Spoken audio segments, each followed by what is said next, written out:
সুন্দরবন, সারি সারি বাঁধা বন, নদী, খাল, বাঘ এবং কুমিরের ভয়ঙ্কর সুন্দর পর্যটন কেন্দ্রের বাইরেও আছে আরো একটি সুন্দরবন, যেখানে রয়েছে এক ফসলি জমি, তাই কাজেরও অভাব।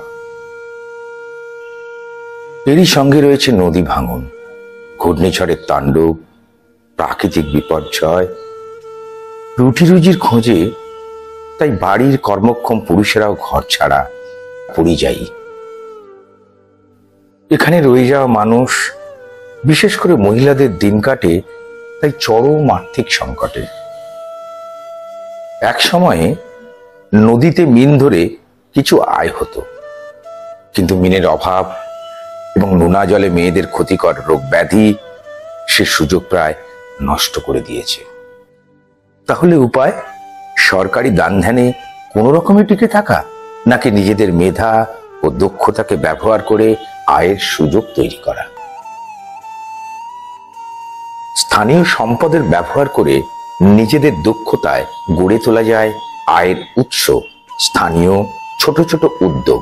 এমনই এক পরিবেশমুখী জীবিকার কথা বলছে অ্যাহেড ইনিশিয়েটিভস। তো ইকো লাইভলিহুড বলতে গেলে যেটা পরিবেশ বান্ধব জীবনযাপন, সেটা যখন আমরা কাজটা করতে যাই সেক্ষেত্রে গ্লাইড ওয়ার্কশপটা আমাদের কাছে খুব গুরুত্বপূর্ণ। কারণ এই গ্লাইড থেকেই জানা যায় যে সেই গ্রামে কি সম্পদ আছে, সেই গ্রামে কি দক্ষতা আছে, এবং সেই দক্ষতা এবং সম্পদকে কাজে লাগিয়ে যদি কিছু আয়ের ব্যবস্থা করা যায়, সেক্ষেত্রে মার্কেট কি আছে বা বাজার কি আছে, সেই জন্যেই মূলত গ্লাইডটাকে করা হয়। এবং সেখানে দেখা যাচ্ছে গ্রামের প্রচুর মানুষ যারা এই গ্লাইড অংশগ্রহণ করে, সেই অংশগ্রহণের থেকে তারাই তুলে নিয়ে আসে যে গ্রামে কি কি সম্পদ আছে, তাদের ভেতরে কি কি দক্ষতা আছে, এবং সেই দক্ষতাকে কাজে লাগিয়ে ছোট ছোট গ্রুপ করে, অর্থাৎ 3 জন 4 জন এরকম একটা গ্রুপ করে, যাতে তার যে পারিবারিক যে আয় সেটাকে একটু যদি বাড়িয়ে নেওয়া যায়, সেই উদ্দেশ্যেই মূলত গ্লাইডটা করা হয়।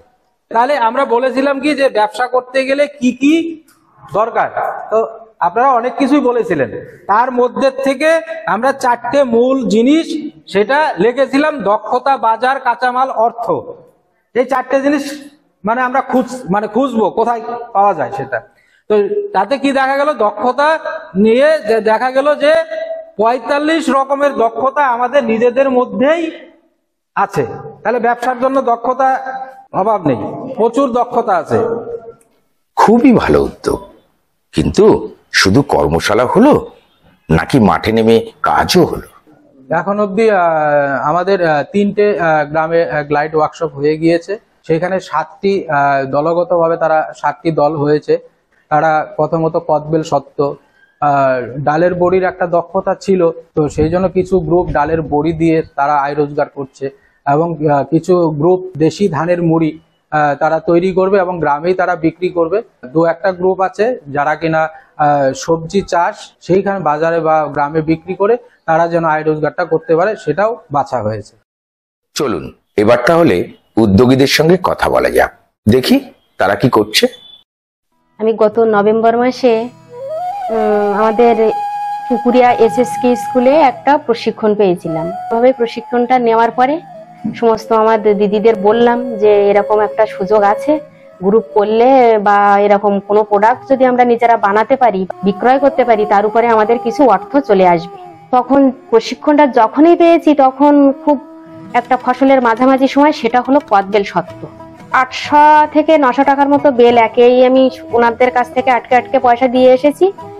কেনার পরে বাড়ি এসে আমরা 3-4 জন মিলে আমরা সত্ত্বটা রেডি করেছি। তার সত্ত্বটা রেডি করতে আমার খরচ হয়েছে 1000 টাকা।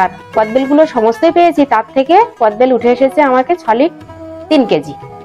এই কদবেলগুলো 600 টাকা কেজি হিসাবে আমি বিক্রি করতে পেরেছি। যখন আমাদের লভ্যাংশের টাকাটা আমরা সব হাতে পেলাম, তখন আমরা নিজেরাই খুব আনন্দিত। তার শীতের সময় তখন যে কি করা যায় আর কি প্রোডাক্ট আছে, সঙ্গে সঙ্গে ওদেরকে বললাম যে এখনো ডাল কুমড়োর বড়ির একটা খুব ভালো সুসময়। প্রথমে আমরা 6 কেজি বড়ি রেডি করেছি, 300 টাকা মূল্য হিসাবে আমি ওখানে বিক্রি করেছি। অন্তত 8 কেজির মতো বড়ি এখন আমরা রেডি করব। সামনের যে ফসলের সময় আসবে আমরা সেই ফসলে খুব আগে থেকেই আমরা নিজেরাই আগ্রহী হয়ে কাজটা শুরু করব আবার। আমরা যদি একত্র হয়ে একসাথে বসে যদি বাজারে ডাল এনে বাড়ির কুমড়ো আছে দিয়ে যদি আমরা নিজেরাই যদি বানিয়ে বিক্রয় করতে পারি, তাহলে আমাদের বাড়ির গার্জেনের কাছ থেকে নিজেদের পয়সা হাত বাড়াতে হবে না। বেশ, এ তো গেল মরশুম ভিত্তিক কাজ, কিন্তু সারা বছর ধরে আয় হবে কিভাবে? কোনো পরিকল্পনা কি আছে? এই 15 কাঠা পতিত জায়গা পড়ে আছে, এই জায়গাটা আমরা এখন দলগতভাবে চাষ করব। চাষ করে এই জল আছে সাইডে, ওই পুকুরের জল দিয়ে এই জায়গাটা চাষ হবে। ফসলটা এই গরমের থেকে শুরু হয়ে যাবে, সেটা হবে শুধুমাত্র জৈব সার দিয়ে তৈরি। সারা বছর ধরে আয়ের পরিকল্পনা এবং উদ্যোগ ধীরে হলেও পরিবর্তন আনছে সুন্দরবনের একদম শেষ প্রান্তের বাসিন্দাদের জীবনে। গ্রুপ লাইভলিহুড ইন ডেভেলপমেন্ট বা গ্লাইড নামের দলগত জীবিকার এই উদ্যোগে অ্যাড ইনিশিয়েটিভসের স্থানীয় সহযোগী সংগঠন হলো পশ্চিম শ্রীধরকাটি জনকল্যাণ সংঘ। আমাদের সুন্দরবনের হিঙ্গলগঞ্জ ব্লকে অ্যাড ইনিশিয়েটিভের পক্ষ থেকে আমাদের পিএইচজেএস এর সহযোগিতায় 8টা সংসদের 22টা গ্রামে যে প্রোগ্রাম প্রজেক্ট অ্যাক্টিভিটি চলছে, তার মধ্যে একটা বিশেষ ডোমেইন ইকো লাইভলিহুড। যে গ্রামের মানুষের মধ্যে যে দক্ষতা আছে সেগুলো কিন্তু তারা বুঝতে পারছে যে গ্রামে যে সম্পদ আছে, বিশেষ করে প্রাকৃতিক সম্পদ, সেইগুলো কিন্তু গ্লাইড থেকে অনেকটা জানতে পেরেছে। অসম্ভব পরিশ্রমী এবং দক্ষই নারীদের উদ্যোগ শুধু আয় নয়, আত্মবিশ্বাসও বাড়াচ্ছে নিজেদের এবং পাশাপাশি আরো অনেকের। স্বাবলম্বনের এই যাত্রা শুধু অর্থনৈতিক নয়, সামাজিক পরিবর্তনের সূত্রও বটে। সুন্দরবনের নারীদের এই জয়গানই বলে দেয়, প্রতিবন্ধকতাই পারে স্বপ্নের উড়ানের ভিত তৈরি করতে।